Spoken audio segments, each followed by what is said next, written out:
It's time for Home Team Help presented by Lowe's. So for this one, we'll take a look at the 1 seed moving on against the 4 seed in the Houston Texans. The home crowd helping the Chiefs again. You saw Taylor there and Caitlin Clark, right? Was that the first time they'd sat together? I was like, wow, I didn't even know they were friends. They're just like two famous people. Just like, hey, let's sit together. What's up with that? I mean, what Taylor Swift says, come sit with me next to the game, at a game, you say yes. I mean, if she asked me, I'd go. I know that. Yeah, that's true. That was kind of cool. She goes, you're a Chiefs fan now too. You're like, okay, fine. I'll do whatever you say. If you say so, I'll say it. Yeah, she put out some of that Tay voodoo on the Houston Texans team, I'm sure, with Taylor Swift, as my daughter and some of my female friends have told me about Tay voodoo. So I'm trying to be cool and hip there with that comment. So wait, what is that? They call Tay voodoo is like, oh, we're going to kick the game-winning field goal with the Denver Broncos, and the ball got blocked somehow. And it's like Tay voodoo, like Taylor Swift voodoo, and her fans put it on the other team. So it's kind of a thing. So, you can look it up. Yeah. So it's not Taylor. It's not Taylor herself doing something weird up there. Okay, I like that. I would not have known that. So whatever they did, the voodoo. I mean, the offensive line for Houston has been pretty bad most of the season, but they continue to be bad. At 8 sacks for Kansas City, 3 by George Karlaftis. I mean, Patrick Mahomes. How would you sum up the Chiefs? It seems like every game that's like close, but you are never really that concerned. I mean, they've earned the right to just not be doubted in any one of these games. Yeah, well, I think the big thing for me is, and I wanted to say this today in the pregame show when I did it, right? They might not control the game. They might have a period of the game where you go, wait. And we said this, I think, on text yesterday. The Texans are outplaying the Chiefs. But when it came into the moments, the Chiefs always win the moments. And that's the big thing about the Kansas City Chiefs. So they might not control the game, but they win the moments. And that's what they do. And we saw that again yesterday. I'm so sick of hearing this shit about, the fix is in for the Chiefs and all this crap on social media all the time.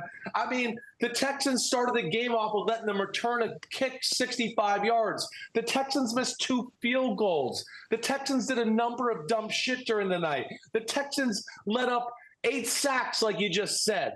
That's not a fix. That's called one team is whooping their ass in certain areas in certain moments of the game. And I don't mean they really whooped them, because we know this game was very close. But the Chiefs continue to manage clock, manage situations the right way, make the big plays in the big moments. And they have become a little bit like we just talked about with Buffalo and what I said with New England, a little bit of this defensive team that goes, let's just stay close and watch them mess the game up somehow, some way. And we'll take advantage. When they make that mistake, we'll come in and save the day or do something there. And that's where I'm amazed by them. They just want to stay in the football game and stay close, and they know they're going to make the big plays in the big moments. How would you compare them to where they were last year at this point? Because I think at the end of the regular season, I mean, the talking point was, they're going on the road for the first time. How are they going to handle that? They can't just put their foot on the gas and turn it on in the playoffs, and they did all that. Like, do you think, like, offensively and defensively, where are they at compared to that team last year? I think that they're not as good on the defensive side of the ball. I actually think their offense is a little bit better. I do. And I think even the other day it was close, right? He had one big pass down the sideline to Hollywood Brown they almost hit. There was a few drops here and there. Right? We're seeing Xavier Worthy all the time. I think they have a chance to be a little more explosive if they do get to the Super Bowl, or we'll see this week against the Buffalo Bills than maybe what we saw last year. But I don't know if I think their defense is that dominant, right? Like last year when they beat the Baltimore Ravens, I certainly was like, whoa, surprised, but wasn't surprised they gave that Ravens offense issues. And the same with the 49ers in the Super Bowl. They had everything going. And as I said to you many times during the year, with L'Jarius Sneed, who was almost the NFL Defense MVP in the secondary last year, that allowed them to do a few more things because he could play lockdown, McDuffie would play lockdown, and they could do whatever they want with the other 9 guys out there on the football field. Yeah, it did. Well, the one thing that's different, it's like Isaiah Pacheco last year in the postseason was like a one-man wrecking crew, just running over dudes. He hasn't been able to do that. He's since coming back from being injured, he hasn't looked like the same guy. This comes from new Twitter handle. Says, can Kansas City get the run game going, or should they just give up on it and put it all on Mahomes? Yeah, I think they got to run just this, like, for the sake of running, the sake of not letting a team tee off on them. But I don't think it's going to be one like where it was like last year. I think your point is spot on. That's where they're different, and I should have said that. Pacheco is not as explosive. You could see he does not have the bounce in his step that he usually does. There's not the speed, the power when he runs through the line of scrimmage and people bouncing off him. You don't quite see it that way. No, I think they're going to have to be a little bit more of, hey, we run because we want to keep you honest, but it's going to be more play action pass, throw the ball down the field, and maybe some quick screens out in the edge to Xavier Worthy, Hollywood Brown, speed sweeps, things like that. Maybe more trickeration type run or trickeration type plays to substitute for the run game. I think that's what you're going to see here more of in the next 2 weeks. Or if they make it 2 weeks, you know. Yeah, for sure. We did see Travis Kelce have one of his better games. 7 catches, 117 yards, a touchdown. I think we have the targeted route chart for Travis Kelce. I'd love to look at his game logs too, because I don't know how many games he had over 100 yards this year. But what'd you make of that connection against Houston? Well, I think what really happened here, I mean, again, it's Travis Kelce, it's playoffs, but I think what it is Houston looked at it and went, wait, I mean, Travis Kelce hasn't been that great this year. What are we going to do? We're going to double team him? We're going to do this? No. So they just played defense. They did what they usually do. They're one of the top defenses in football. They played man when it was man, and they didn't show him, any respect there. They just played man to man. And when it was zone, they just played the zone they wanted to do. But as we talked about on Wednesday Pick 6 podcast, Kansas City knows how to play that defensive scheme, right? They got to play the Seattle scheme twice in the Super Bowl. So their preparation in those moments to know how to attack it, its rules, and take advantage of it, I think is better than most in football. And I think that's what they do. You play zones, they know how to widen zones out and then have a guy sit in there. They can stretch that out. And I think we saw that a few times yesterday with Travis Kelce, where I know most of the public's going, wait, why is he so wide open in the middle of the field? Like, how could that happen? And it's more because of Matt Nagy, Andy Reid, the way they design plays and then spread that zone to where he could sit in it, and it's playoffs and he's rested and he's rising to the occasion. And that tends to happen with guys like him in these big football games. Yeah, Travis Kelce had one other game where he had exactly 100 yards this season. That was the overtime win against the Bucks early in November. Playoffs now, he's averaging 94 yards a game. He's got 4 touchdowns in 5 games. That's the last 2 seasons now. So when the weather gets cold and Taylor's doing her voodoo and Caitlin Clark shows up, so does Travis Kelce.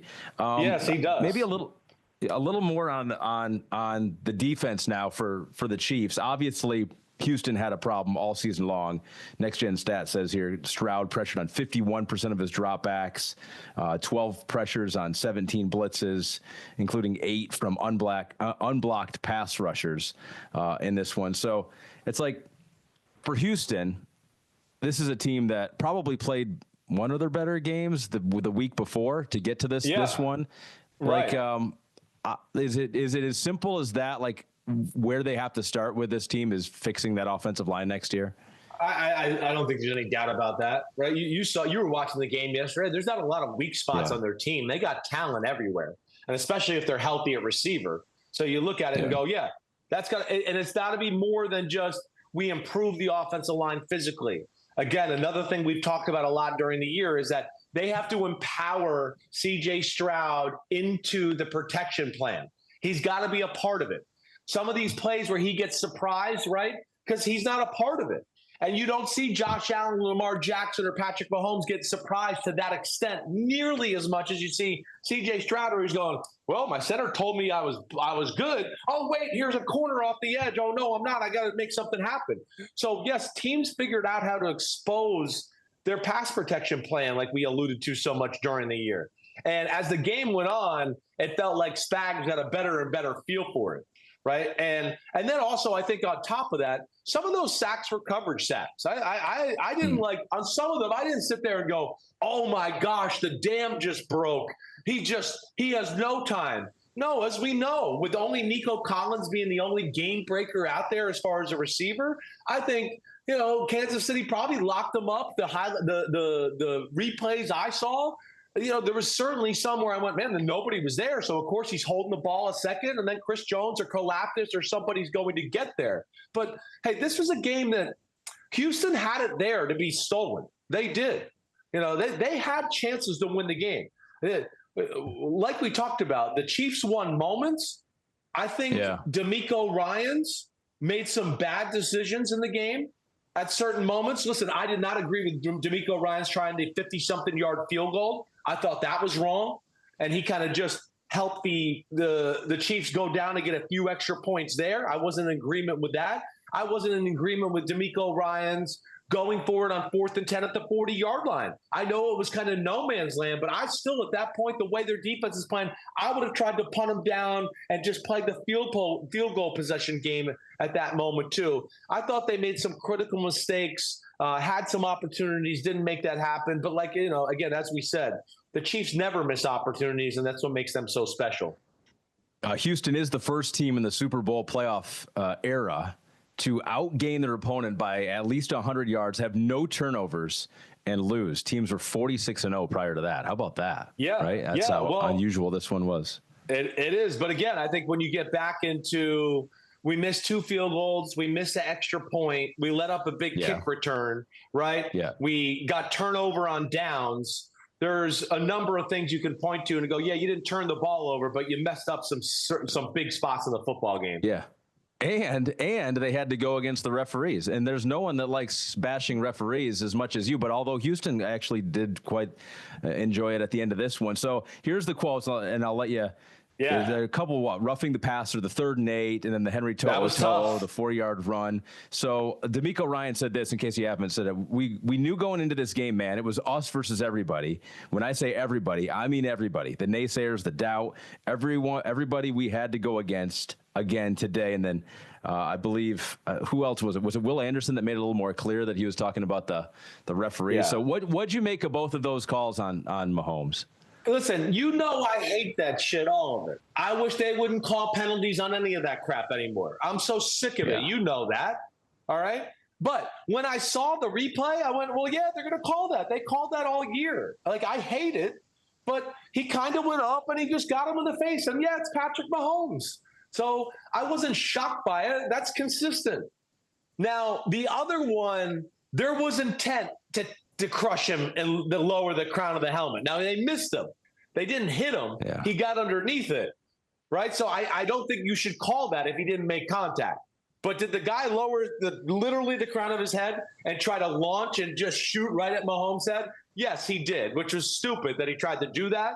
Because, again, with Mahomes as being the 8th wonder of the world and the number 1 artifact of the NFL, yeah, they're not gonna let that go down. They don't want Lamar, Josh Allen, and those guys getting knocked out of the playoff football because a team's like, when he's down, we're going to give him some cheap shots and try to knock him out that way. So they're going to be protected. Those were tough calls. I feel bad for Houston. And, yeah, I wish they weren't called. But the first one especially, I think, was consistent with what we saw all year long. Yeah, they're trying to make him not an artifact. They don't want him to be an artifact, like just lying dead on the field. That's exactly right. Well, can I say one more thing, too, that I think is a little bit interesting in the game, right? I do think Mahomes was off early on, right? And this is another little underlying fact of the football game. I mean, we talked about it. There was the early part of the game. We were texting, right? Pete was on the text. Matt Casey, we were like, man, the Texans are more physical. The Texans are kind of outplaying and pushing around the Kansas City Chiefs. Certainly. The Texans in the short passing game, which I feel like we were the first to be like, hey, Texans, stop this down the field passing crap. Throw it short. Let your guy who's super accurate just get it to these guys so we don't have to worry about pass protection. But here's another thing that's kind of sneaky, can knock you off kilter as an offense. When you start the game in the red zone, that sucks. I'm just telling you. I guarantee when Patrick Mahomes and the Kansas City Chiefs got the ball inside the 20 after the long kick return to start the game, you're happy, but that's also like, damn, this is a tough place to start and get in rhythm, right? As a quarterback, you'd like to go, hey, I'd like to get a few throws. Hey, we ran this play. We got to dangle a few plays in front of the defense. So now when we get in the red zone, we go, oh, here's that play we ran before. Oh, psych, it's not that way. Boom, touchdown. So it's very hard to start that way. And I do feel like because they started down there, I felt like had Kelsey on the first throw of the game, but he was like, it's the first play of the game. I don't know if I want to stick it in that tight red zone window. He threw the ball in the flat to Pacheco. And then if you remember, he missed a little wheel in the back of the corner on the first drive. And it was a second throw of the game and he's being safe because he's going, hey, it's the start of the game. We got a field goal. Let me just make sure I don't make a bad throw and interception. But within that, it can also kind of ruin your rhythm. It ruins your first 15 momentum that you might have had in the game. And I don't think it's something that maybe fans think about sometimes. I would have never thought of that because I would have been like, oh, we got this instant momentum, but that's a. I think like a lot of people think that. Right. It's like if you walk in and your wife's got stuff like on the counter, the kitchen counter, all making stuff on the oven. I'm trying to just figure out an analogy what would apply in my life. And she goes, jump in, go right ahead. Yeah. I'm like, well, what's the steak? How much longer does it need to be on here? What's the meal we're making? I don't know what we're doing. That's kind of what it is. It is. Yeah. And, just to be have you thrown started in boiling there. The potatoes? Yeah. I don't even know. Is there salt in there? This is too much. The last 3 nights we prepared for these 4 plays to be the first 4 plays of the game. And now, no, we're in a different spot and nobody expected it. And now we're just going to go into our red zone offense. And there is something about that. And it's not that easy. And like I said, as you know, the defense always has the advantage in the red zone. There's nothing to worry about behind them. It's the start of the game, all that. So I thought that was a little bit of an underlying element to why the Chiefs kind of started off slow in the football game. All right, much more to talk about the upcoming Allen versus Mahomes again. Of course, 3-0 Mahomes in the postseason. It's been a different story in the regular season. But let's let this sink in here. So this is the 7th straight AFC Championship game appearance, 6th at home for Kansas City, and it is also where I want to read something else on that. Maybe that's just the most amazing thing. Oh, they're 7-0. Patrick Mahomes in divisional round games, the most wins without a loss in divisional round history in the NFL. I mean, it's just like they get to this point in the season and they have been the better team every single time. It's crazy. We all know that, but it's still crazy. It's crazy. And they do it, as I've said before, in a way that's inexplicable. We knew the Patriots were like the super detailed team that was always going to just have the right game plan, right? It's like the Cowboys of the 90s. We knew they had some players and they had a physical way about them. It was like, there's nothing you can do. The 49ers of the 80s were all about precision, get it out. How do we stop that? It's like the Chiefs are like this malleable dynasty where they're just like, 1 year, we're going to be the best offense in the world. And we'll ride that wave for a little. And then we're just going to change the best defense in the world. And it'll kind of be ugly on offense, but we'll be clutch in every big moment. We'll just do that. It's unreal. I was sitting there, and I'm not going to lie, because I had some people texting me like, I hope Houston wins. And I was like, what? You don't want Houston to win.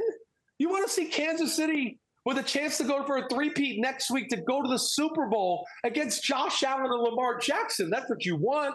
And I said that to a few people, and they're like, yeah, I guess you're right. I'm sick of the Chiefs, but you're right. I do want to watch that next week. So, yeah, this is amazing. And it's just right now they're doing it like I talked about with just clutch play, big moments, 3 phases of the game, start the game off with a kick return, like we said, ugly field goal drives. Oh, you missed a field goal at our 50-yard line? Oh, thanks for jump-starting us. We'll go down and score a touchdown, right? Oh, you're getting close? You're about to tie the game. Oh, you choking son of a bitch. You missed the extra point. Now you're down by a point. And you know what? You've been controlling the game, but you know what time it is? It's moment time. And now we're going to drive down the field and score. And I'm going to throw a touchdown pass where I'm vertical to the ground and still throw it on the money to Travis Kelce. And we don't even fucking talk about it because that's how awesome he is. It's funny you say that. Yeah. Right? Because you're thinking about it now and you're like, yeah, that is kind of unbelievable. But it's like so Mahomes, you kind of just go, I've seen him do that like 10 times now. No big deal. Yeah, but nobody else does it. He's incredible. And then, of course, the defensive stops in the moments and all they did there, they're special that way. Yeah, I called my son I was like, you got to see this touchdown by Mahomes. And he was just like, yeah. They're like, that's what he does. It was like, he was like at 45 degrees. He wasn't like fully at like 3 degrees off the ground. I was like, all right. I texted my son. I was like, because my son was at home with my dad, right? Big Phil came and picked up little Phil yesterday. And I was just like, because he wasn't sure who to root for, Stroud or Mahomes. And I was like, root for Mahomes because of the reasons I told you before in the AFC Championship game. And then I was also just like, come on, he's him. If he's not him, I don't know who him is. I've never seen anything like him.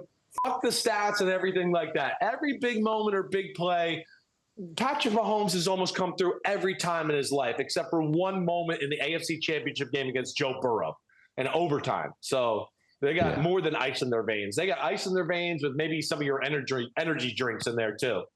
Oh, he's plenty. They're juiced up. And that was Lowe's home team help. Lowe's, you got a nice meaty segment there. Thanks for watching Chris Simms Unbuttoned. It's playoff time, baby. So make sure to smash that subscribe button, as they say. We got game recaps coming up. We got all of our Super Bowl 59 coverage from Radio Row. You will be in New Orleans yourself. And you're going to be there at some point, too, whether you like it or not. Okay. Thanks again for watching. Remember to subscribe. Peace out, homies.